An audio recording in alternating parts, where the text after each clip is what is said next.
Hi weavers, welcome to our channel just imagine novels. ఈరోజు మన కథ వద్దన్నా వదిలేస్తానా, ఎపిసోడ్ 176. హనీని చూసిన బన్నీ బిగ్ స్మైల్తో, రా హనీ, టిఫిన్ చేశాక మనం ముగ్గురం ఆడుకుందాం అంటూ హనీ చేయి పట్టుకుని డైనింగ్ టేబుల్ దగ్గరకు తీసుకుని వెళ్ళాడు బన్నీ. టిఫిన్ చేసి హాల్లో కూర్చున్న శివాని మీరాని చూస్తూ, ఇప్పుడు చెప్పవే, ఏంటి సంగతి అని అడిగింది. మీరా అప్పటిదాకా నార్మల్గా ఉన్నట్టు నటించింది, కానీ శివాని అలా అడగగానే తన మనసులో బాధ ఎక్కువై ఒక్కసారిగా ఏడవడంతో కంగారు పడిపోయింది శివాని. నిన్నొచ్చిన దగ్గర నుండి ఏడుస్తూనే ఉన్నావు, ఈ కూర్కో తల్లి అని వరం ఆమెని ఓదారుస్తూ అంది. వరమాంటి, అసలేమైంది అని అయోమయంగా అడిగింది శివాని. మీరా ఏడుపు ఆపుకుంటూ శివాని చేతులు పట్టుకొని, రుద్రగారే లేకపోతే నా లైఫ్ నిన్నటితో ముగిసిపోయేది శివ. దేవుడిలా వచ్చి నన్ను కాపాడి నా బిడ్డని తల్లి లేని దానిగా మిగలకుండా చేశారు అని మీరా చెప్పగానే శివాని ఆశ్చర్యం ప్లస్ ఆందోళనగా, రుద్ర కాపాడా? అసలు ఏం జరిగిందో చెప్పవే, నాకు టెన్షన్తో పిచ్చెక్కించకు అంది శివాని. ఏయ్, నువ్వు టాబ్లెట్ మర్చిపోయావు, ఇదేసుకో, తర్వాత మిగిలిన వాటి గురించి ఆలోచిద్దు అంటూ తనతో పాటు తెచ్చిన టాబ్లెట్స్ ఇచ్చి వాటర్ బాటిల్ శివాని చేతిలో పెట్టాడు రుద్ర. సైలెంట్గా వాటిని వేసుకుని తిరిగి బాటిల్ అతని చేతిలో పెట్టి, ఇప్పుడు చెప్పండి అన్నట్టు చూసింది మొగుడిని, ఫ్రెండ్ని శివాని. నేను స్నేహ వాళ్ళని రిసీవ్ చేసుకోవడానికి వచ్చానని చెప్పాను కదా, అప్పుడు మీరాని ఓ ఉమెన్ ట్రాఫికింగ్ ముఠా కిడ్నాప్ చేసిందని మన సెక్యూరిటీ చెప్పారు. దానికోసం వెతికించి కాపాడాను తన కోసం. వాళ్ళని పోలీసులకు పట్టించేందుకైనా మంచిదని మీరాని తీసుకొచ్చి మన ఇంట్లో ఉండమని చెప్పాను. ఇదే జరిగింది అని రుద్ర చాలా సింపుల్గా చెప్పాడు.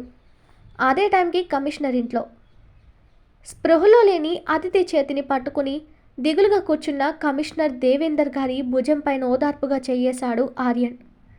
సార్, మీ అమ్మాయికి ఏమీ కాలేదు, తనకిచ్చిన డ్రగ్ వల్ల ఈరోజు ఇలాగే మత్తుకుంటుంది, రేపటికల్లా నార్మల్ అవుతుందని డాక్టర్లు కూడా చెప్పారు కదా, ధైర్యంగా ఉండండి అని ఓదార్పుగా చెప్పాడు ఆర్యన్ కమిషనర్కి. ఆర్యన్, అసలేం జరిగింది? నా కూతురు కిడ్నాప్ అవ్వడం ఏంటి? నా బేబీని కిడ్నాప్ చేయడానికి వాళ్ళకి ఎంత ధైర్యం? నువ్వు టైంకి వెళ్ళి తనని సేవ్ చేసావు కాబట్టి సరిపోయింది, లేదంటే నా బేబీని వాళ్ళు ఏం చేసేవాళ్ళు అని భయంగా ఆర్యన్ చేతిని గట్టిగా పట్టుకున్నాడు కమిషనర్.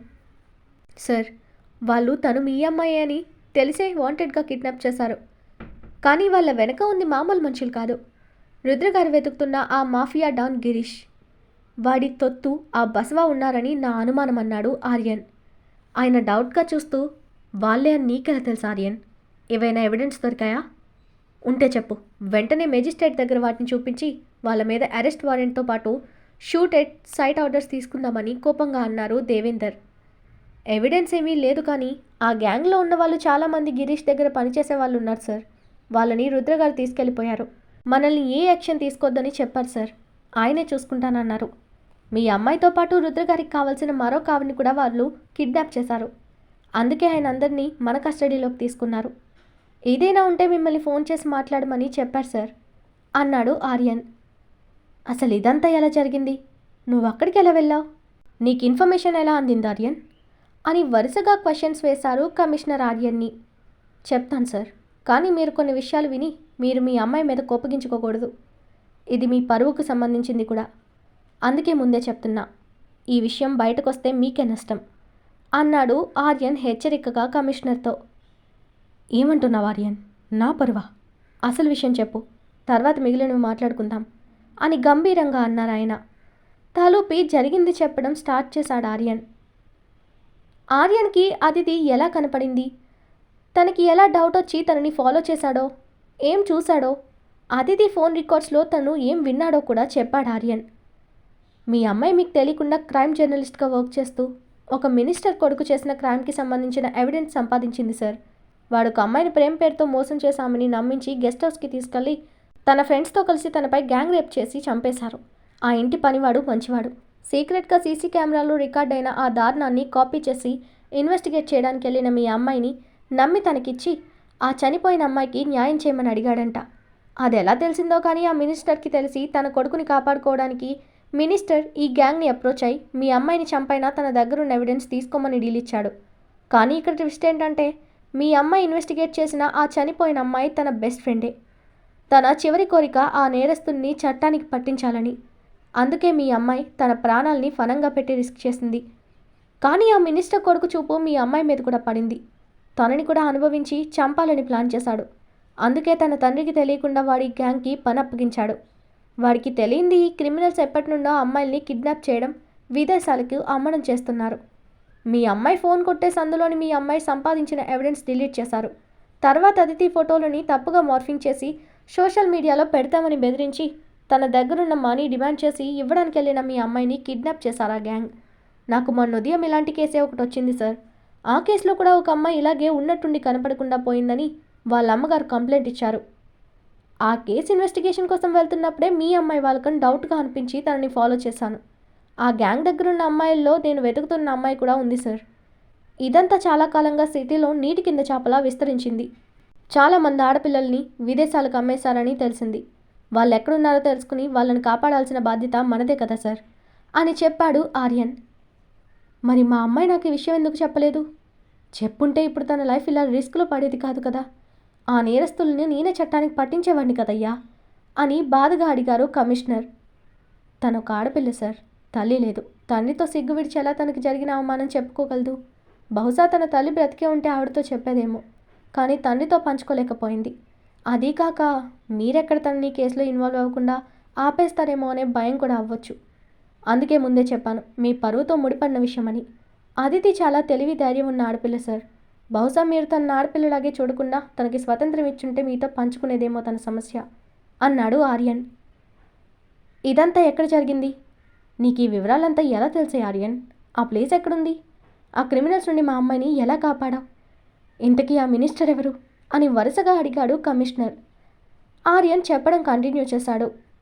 ఆర్యన్ తన వెహికల్లో అతిథిని కిడ్నాప్ చేసిన వాళ్ళని ఫాలో చేస్తూ వెళ్ళగా వాళ్ళు నేరుగా అడవి మధ్యలో ఎవ్వరికీ కనపడని డౌట్ రాని ఓ అండర్ గ్రౌండ్ దగ్గర కారాపారు.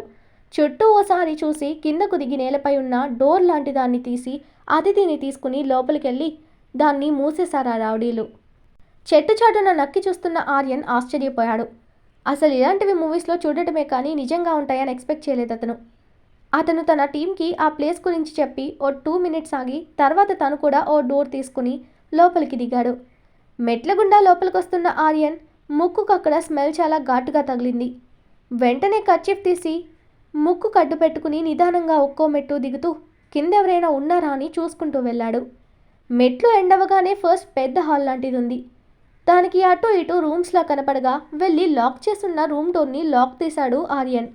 మసక వెలుతురులో లోపల దాదాపు 20 మంది చిన్న పెద్ద అని తేడా లేకుండా ఆడపిల్లలందరూ స్పృహ లేకుండా కనపడ్డారు. వాళ్ళని చూసి అతను ఓ గాడ్ అనుకుని లోపలికి అడుగుపెట్టి అందరినీ పరిశీలనగా చూశాడు. అందరూ బాగా ఉన్న వాళ్ళ పిల్లల్లాగే కనపడ్డారు. వాళ్ళ ఒంటి మీద ఉన్న డ్రెస్ ఆర్నమెంట్స్ చూసి ఆర్యన్కి ఇదంతా ఏదో పెద్ద స్కామ్ లాగా అనిపించింది. బయటకొచ్చి ఆ రూమ్ డోర్ వేసేసి మిగిలిన రూమ్స్ అన్నీ చూస్తూ వెళ్ళాడు ఆర్యన్. చివరకు వెళ్ళిన ఆర్యన్కి అక్కడ గంజాయిని పొడి చేసి ప్యాక్ చేస్తూ చాలామంది చిన్నపిల్లలు కనబడ్డారు. వాళ్ళకి కాపలాగా 10 మంది దాకా రౌడీలు గన్స్ కొరడాలు పట్టుకుని కనిపించారు. వాళ్ళలో చాలామంది తన స్టేషన్లోని క్రిమినల్ రికార్డ్స్లో ఉన్నవాళ్లే. వాళ్ళలో గిరీష్ మనుషుల్ని కూడా గుర్తించాడు ఆర్యన్. ఇదంతా మాఫియా పని అని వెంటనే అర్థమైంది. ఎక్కడ అదితి కనపడలేదు. తనను ఎక్కడుంచారని డౌట్గా వెనక్కొచ్చిన అతనికి మరొక వైపు కూడా దారి కనపడడంతో అటు వెళ్ళాడు. అక్కడ చాలామంది కాపలా ఉండడంతో ఎలా వెళ్ళడమని అతను ఆలోచిస్తూ ఉండగా లోపల నుండి గట్టిగా అలారం సౌండ్ వినపడి రౌడీలంతా గన్స్ కత్తులు పట్టుకుని బయటకొచ్చారు. వాళ్ళ హెడ్ ఒకడు, రేయ్ కొందరు ఇక్కడే ఉండండి, ఏం జరిగిందో మేం వెళ్ళి చూస్తాం అంటూ అక్కడ నలుగురిని కాపలాకి వదిలి మిగిలిన వాళ్ళంతా బయటకు పరుగు తీశారు. వాళ్ళ కంటపడకుండా గోడ పక్కన నక్కిన ఆర్యన్ వాళ్ళు అటు వెళ్ళగానే ఆ నలుగురిని సైలెన్సర్ అమర్చిన తన గన్తో కాల్చి చంపి ఆ రూమ్లోకి వెళ్ళి చూశాడు. అక్కడ అతిథితో పాటు మరొక అమ్మాయి కూడా ఉంది. తనెవరో తెలియక అతిథిని చేరి తన పర్స్ చూశాడు ఆర్యన్. ఆమె స్పృహలో లేదు, కానీ బాగానే ఉందని అర్థమై అతిథిని ఎత్తుకుని బయటకొచ్చిన ఆర్యన్కి ఎదురు గన్స్ పట్టుకుని, రేయ్ ఎవర్రా నువ్వు? మా ప్లేస్కొచ్చి మేం కిడ్నాప్ చేసిన దాన్ని తీసుకుపోతున్నావు? మర్యాదగా దాన్ని మాకు అప్పగించు, లేదంటే ఇక్కడే చేస్తావు అంటూ గన్ ఏం చేశారు ఆర్యన్కి. రేయ్ నేను ఒక ఐపీఎస్ని, నన్ను చంపితే మీరెవ్వరూ ప్రాణాలతో ఉండరు. మా వాళ్ళు ఈ ప్లేస్ని చుట్టుముట్టారు, మీరంతా ప్రాణాలతో ఉండాలంటే లొంగిపోండి అంటూ వాళ్ళని మాటల్లో పెట్టి ఎలాగైనా ఎస్కేప్ అవ్వాలని ఆలోచిస్తున్నాడు ఆర్యన్. అప్పుడే వాళ్ళ బాడీలను వెనక నుండి వచ్చిన బుల్లెట్స్ తూట్లు తూట్లు చేసి ప్రాణం తీశాయి. అటు చూసిన ఆర్యన్కి రుద్ర 2 చేతుల్లో గన్స్ యూజ్ చేస్తూ వచ్చాడు. రుద్రగారు మీరిక్కడా అని ఆశ్చర్యపోయాడు ఆర్యన్. మీరేంటిక్కడ అని రుద్ర కూడా అంతే ఆశ్చర్యంగా ఆర్యన్ అడిగాడు. తిను కమిషనర్ గారు అమ్మాయి, వీళ్ళు తన్ని కిడ్నాప్ చేశారు. నేను తన కోసమే వచ్చాను ఫాలో అవుతూ. కానీ ఇక్కడికి వచ్చాక తెలిసింది ఇదంతా చాలా పెద్ద ఇల్లీగల్ యాక్టివిటీస్కి అడ్డా అని. లోపల చాలామంది చిన్నపిల్లలు ఆడవాళ్ళను ఉంచారు. ఈ రూమ్లో కూడా ఎవరో ఒక అమ్మాయి ఉంది అంటూ అతిథిని ఉంచిన గది వైపు చూపించాడు ఆర్యన్. రుద్ర వెంటనే ఆ రూమ్లోకి వెళ్ళి మీరాని చేతుల్లోకి తీసుకుని బయటకు వస్తూ, ఈమె నాకు కావాల్సిన అమ్మాయి, నేను కూడా ఈమె కోసమే వచ్చాను, పదండి, మిగిలింది మా వాళ్ళు చూసుకుంటారు. కమిషనర్ గారితో నేను మాట్లాడతాను, మీరంతా బయటకు చెప్పకండి, మీ డిపార్ట్మెంట్ ఇన్వాల్వ్ అవ్వద్దు అని సీరియస్గా చెప్పి బయటకు నడిచాడు రుద్ర. అప్పటికే అలెక్స్తో పాటు 50 మంది అతని టీం ఎంటర్ అయి అక్కడున్న రౌడీలనంతా కొట్టి స్పృహ తప్పించి అక్కడ బందీలుగా ఉన్న పిల్లల్ని ఆడవాళ్ళని అంబులెన్స్లో తరలిస్తుంటారు. బయటకొచ్చిన రుద్ర మీరాని కార్ బ్యాక్ సీట్లో పడుకోబెట్టాడు. ఆర్యన్ కూడా అతిథిని తన కారులో పడుకోబెట్టి రుద్ర దగ్గరికి వచ్చాడు. సార్, మీకెలా ఈ ప్లేస్ తెలిసింది? ఆవిడ్ని ఇక్కడే ఉంచారని మీకెలా అంత కరెక్ట్గా తెలిసింది అని ఆర్యన్ అడిగాడు రుద్రని.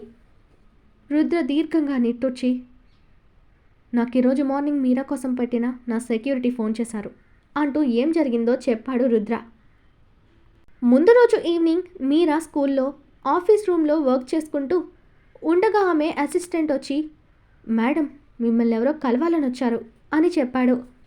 అవునా, ఎవరు, ఏం పని మీద వచ్చారో అడిగావా అని తన అసిస్టెంట్ని క్వశ్చన్ చేసిన మీరాతో అతను, అడిగాను మేడం, తను వాళ్ళ పిల్లల్ని మన స్కూల్లో చేర్పించడానికి మీతో మాట్లాడాలని చెప్పారాయన అంటూ చెప్పాడు అసిస్టెంట్. సరే రమ్మని చెప్పు అంటూ మీరా చేస్తున్న వర్క్ ఆపి లోపలికొచ్చిన ఒక మిడిల్ ఏజ్ వ్యక్తి రాగానే నమస్తే అని విష్ చేసి అతనికి సీట్ ఆఫర్ చేసింది మీరా. అతడు వినయంగా కూర్చున్నాడు. చెప్పండి అని మీరా అడగగానే అతను, మేడం నా పేరు అబ్దుల్లా, నాకు 2 మనవరాళ్ళు, వాళ్ళని స్కూల్కి పంపాలని నేను చాలా ప్రయత్నం చేస్తున్నాను. కానీ నా కొడుకు కోడలు ఆడపిల్లలకి చదివేందుకు దండగంటూ వాళ్ళని పని మనుషులుగా ఇంటి పని అంతా చేయిస్తూ హింసిస్తున్నారు. మీ స్కూల్ గురించి చాలామంది చెప్పారు.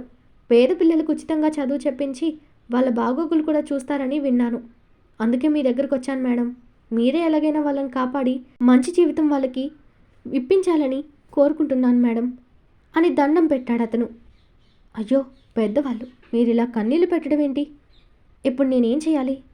నాతో ఏం పని అవుతుంది? మీరు పోలీసుల్ని హెల్ప్ అడగాల్సింది కదా అని ఇబ్బందిగా చెప్పింది మీరా. ఆ మాట కోసమే చూస్తున్న ఆ జిత్తుల మరి, అమ్మా పోలీసులు అంటే చాలా తతంగం, మీకు తెలియదే ఉంది. మా మత పెద్దలు కూడా నా కొడుకు కోడలికే సపోర్ట్ చేస్తారు. మీరే ఎలాగైనా నా కొడుకు కోడలికి బుద్ధి చెప్పి నా మనవరాలిని మీ స్కూల్లో జాయిన్ చేయించాలి. మీరు చెప్తేనన్నా మా వాళ్ళు వింటారు. అన్యాయమైపోతున్న నా మనవరాల జీవితం నిలబెట్టిన వాళ్ళు అవుతారు అని మొసలి కన్నీళ్లతో మీరాని బోల్తా కొట్టించాడు. ఇక్కడ వాడికి కానీ మీరాకి కానీ తెలియని విషయం ఏంటంటే, ఇక్కడ ఏం జరిగినా ఏం మాట్లాడినా రుద్రకు చేరిపోతుంది. ఎలా అంటే అక్కడ అడుగడుగునా సీక్రెట్గా తన మనుషుల్ని మీరా కోసం పెట్టాడు రుద్ర. కానీ ఈసారి మీరా టైం కాస్త రివర్స్లో ఉండి ఆ సమాచారం రుద్రకు కాస్త లేట్గా అందింది. ఎందుకంటే రుద్ర ఆ టైంలో ఆ సుబ్బరాజుకి బసవకి స్పాట్ పెట్టే పనిలో ఉంటాడు. మరి రుద్ర ఆ నైట్ అలెక్స్తో కలిసి ఆ బసవ ఉంటున్న చోటుకు ఎక్కడో కనిపెట్టి సైలెంట్గా వెళ్ళాడు. ఆ రోజు ఏ అమ్మాయి దొరకక మందుతో సరిపెట్టుకుంటున్న బసవకి నిద్ర పట్టక అర్ధరాత్రి వరకు తాగుతూ కూర్చునుంటాడు. రే సుబ్బా, నీ కొడుకును మర్చిపోయి ఆ ఫ్యామిలీని నాశనం చేసే, ఎందుకంటే నీ కొడుకుకి నీకెప్పటికీ కనపడ్డు. ఆ రుద్ర తన సొంత మేనత్త కొడుకునే చంపిన కఠినాత్ముడు. వాడు తన వాళ్ళ జోలికొస్తే నరరూప రాక్షసుడే. పోయిపోయి నీ కొడుకు వాడి అక్క గాని అక్క ఆ సురేఖ మీదే కన్నేసి దొరికిపోయాడు. ఇంకా మీ వాడిని వదులుతాడా? ఈపాటికి నీ కొడుకుని చంపి శవం కూడా మాయించేస్తుంటాడు అన్నాడు బసవ. అన్నా నువ్వు అలా చెప్పకు, నేను తట్టుకోలేను. నాకున్న ఏకైక వారసుడు వాడే. వాడైపోతే ఇక నేనేం చెయ్యాలి? ఒకవేళ నువ్వు చెప్పేది నిజమే అయితే ఆ హరిగాడి ఫ్యామిలీ అంతటినీ నాశనం చేసేస్తాను అని కసిగా అన్నాడు సుబ్బరాజు. నేను చెప్పినట్టు చెయ్యి, నీకు నీ కొడుకు ఏమయ్యాడో తెలిసిపోతుంది. ఆ ఫ్యామిలీలో చిన్నపిల్లలు ఉన్నారు కదా, ఏదో ఒకటి చేసి వాళ్ళని ఇక్కడికి తెచ్చే, అప్పుడు వాళ్ళని అడ్డు పెట్టుకుని నీ కొడుకుని తిరిగి రప్పించుకో అని కన్నింగ్ ఐడియా ఇచ్చాడు బసవ. అదే వాడి పాలిట శాపమని తెలియలేదు ఇప్పుడు వాళ్ళకి. సుబ్బరాజు మహా ఆనందంగా, అన్నా సూపర్ ఐడియా ఇచ్చావు, కానీ వాడింటికి కాపలాగా గన్నులు పట్టుకుని చాలామందే ఉన్నారు. వాళ్ళని దాటి పిల్లల్ని ఎలా తీసుకురావడం అని దీనంగా అడిగాడు సుబ్బరాజు.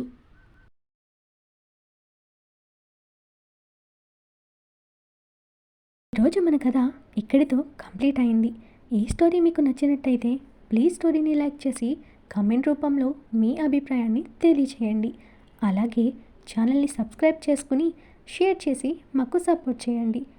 నెక్స్ట్ అప్డేట్తో మళ్ళీ కలుద్దాం. అంతవరకు బాయ్.